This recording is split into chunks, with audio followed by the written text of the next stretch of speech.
What's up guys, Balmont here. So it seems that the beat 'em up genre has picked up speed indeed. And today I bring you a very retro beat 'em up game. So you know the drill, man. Hit the like button, subscribe to this channel, and let's get going because I have a lot to say about this game.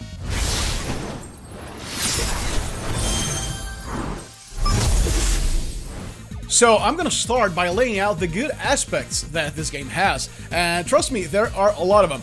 First of all, first and foremost is it draws heavily from SNK games. And hey, I'm a huge SNK fan. And they certainly didn't cheap out on the amount of frames you have for your attacks, and also most of the opponent's attacks. In the overall, this game presents itself very beautifully. I'll give it that. The backgrounds are also really good. It draws a lot from Streets of Rage, a lot from Final Fight. There's a lot to see here, and I commend this effort. Now, talking about the gameplay itself, there was something that piqued my interest as soon as I began playing this game, in which you could do two things. First, you could attack enemies that were down on the ground with a dedicated button, so this furthers your offensive capabilities. And you can also sidestep, and trust me, you will need to do this because this game is hard, even on the easy difficulty setting. And you have three different characters to dole out the pain. First up, you have Claire Sparks. She is clearly inspired on Blaze Fielding from Streets of Rage. She is fast, however, she's fast and powerful, so I really recommend you go as her.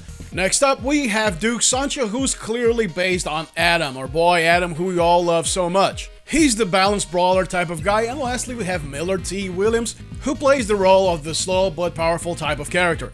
You can also perform dash attacks, which vary from character to character, so you also have that element to consider. And Final Vendetta also draws something else from Streets of Rage, namely Streets of Rage 3. Now, take a look at the bottom left corner of the screen, you're gonna see the super gauge. No, this isn't like Final Fight's super move, which was an input special move. No, what this is just like in Streets of Rage, if you tap the special attack button, which in here is a combination of both jump and attack, you will be able to perform your special attack without expending health. And the good thing about it is that in Final Vendetta, this gauge fills up as you attack enemies, and it's gonna fill up very quickly, so this game practically begs you to play very aggressively, because trust me, you will need to make use of the super attack. And of course, as in any self-respecting beat-em-up game, you have melee weapons. However, they are kinda slow, so I tend to stay away from them. And now let's talk opposition, because after all, what is a beat-em-up game without an opposition for you to, well, beat up?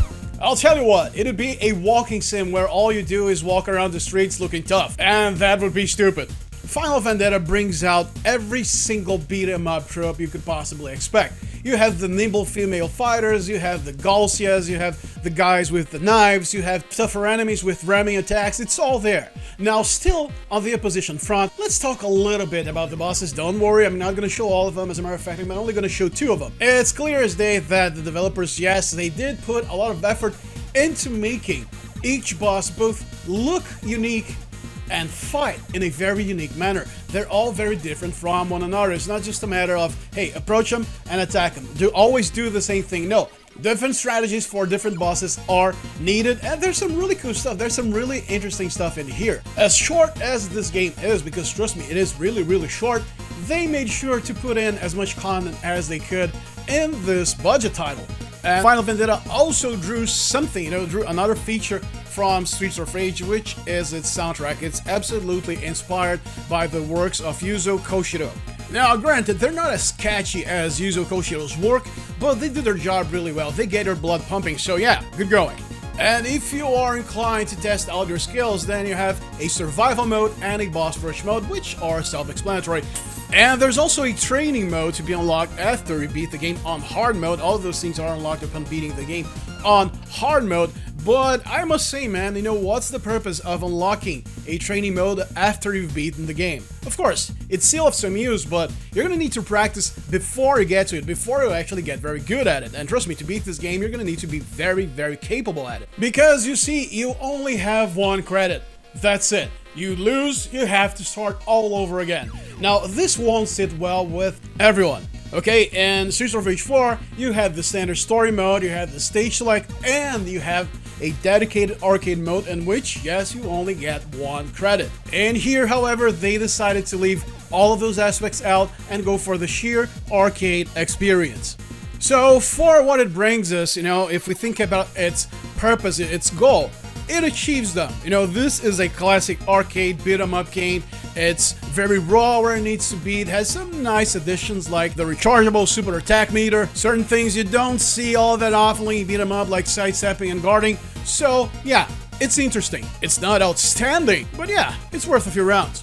So this was Belmont speaking to you. Let me know your impressions about this game. And hey, even better, let me know your favorite beat 'em ups. So if you enjoyed this review, then make sure to hit that like button, subscribe to this channel because I really need your help to keep on growing, and I'll see you next time. Belmont out.